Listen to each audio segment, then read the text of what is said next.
अनादिकाल से ही भारत कला और अध्यात्म का केंद्र रहा है। विश्व भर से लोग यहाँ आध्यात्मिक और शैक्षणिक उन्नति के लिए आते रहे हैं। ये वो राष्ट्र है जहाँ कण कण में ईश्वर को देखा जाता है। यहाँ की कलाओं में अध्यात्म को आसानी से देखा जा सकता है। कुछ ऐसा ही देखने को मिलता है शिवलिंगी बीज में। इस बीज का आकार एक गेहूं के दाने के बराबर है। जैसा कि इसका नाम है, ये बीज शिवलिंग के आकार के हैं और इसी कारण भारतीय ग्रंथों में इसे स्वयंभू शिव भी कहा जाता है। अकेले संस्कृत में इसके 16 नाम प्रचलित हैं। इसका बॉटनिकल नेम ब्रायोनिया लैसिनियोसा है। इस बीज को देखने पर आप यह पाएंगे कि प्रकृति ने स्वयं ही शिवलिंग का निर्माण किया है। हर कण में ईश्वर को देखने वाले इस देश में इस बीज को देखकर भक्ति की भावना जागृत होना स्वाभाविक ही है।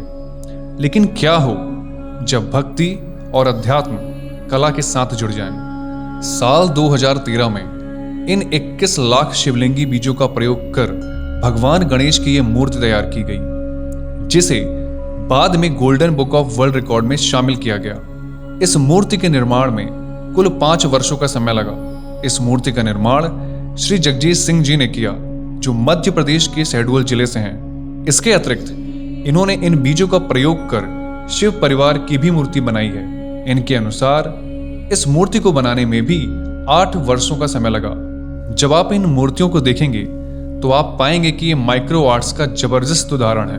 पहली बार इन्होंने जब इस बीज को देखा तो वे इसे देखकर सोच में पड़ गए कि प्रकृति ने स्वयं ही शिवलिंग का निर्माण किया है। जैसे जैसे रुचि बढ़ती गई, उन्होंने इस बीज का आध्यात्मिक, वैज्ञानिक और बाद में औषधि अध्ययन किया। आयुर्वेद शास्त्र के अनुसार ये देखा गया कि जब इन बीजों को रवि पुष्य नक्षत्र और गुरु पुष्य नक्षत्र में लाया जाता है, तब ये बीज सामान्य बीज से ज्यादा प्रभावशाली हो जाते हैं। इसीलिए सामान्यतः इन्हें इसी नक्षत्र में लाया जाता है।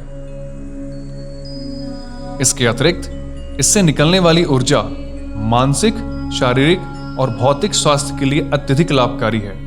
साथ ही रुद्राक्ष से भी बढ़कर शक्तिशाली है और इसीलिए इन्होंने जन कल्याण की भावना से इन बीजों का प्रयोग कर शिव शक्ति कवच का निर्माण किया, ताकि लोग इन्हें अपने हृदय से लगा कर रखें और इससे निकलने वाली ऊर्जा का लाभ ले सकें। वैज्ञानिक दृष्टिकोण से भी जब इस बीज के बारे में अध्ययन किया गया तो ये सामने निकल कर आया कि इस बीज का ऑरा बहुत ज्यादा पॉजिटिव है। कुल मिलाकर प्रकृति ने ये बीज रत्न स्वरूप हमें प्रदान किए हैं और हमें इसके आध्यात्मिक, वैज्ञानिक और औषधि गुणों को अपनाना चाहिए।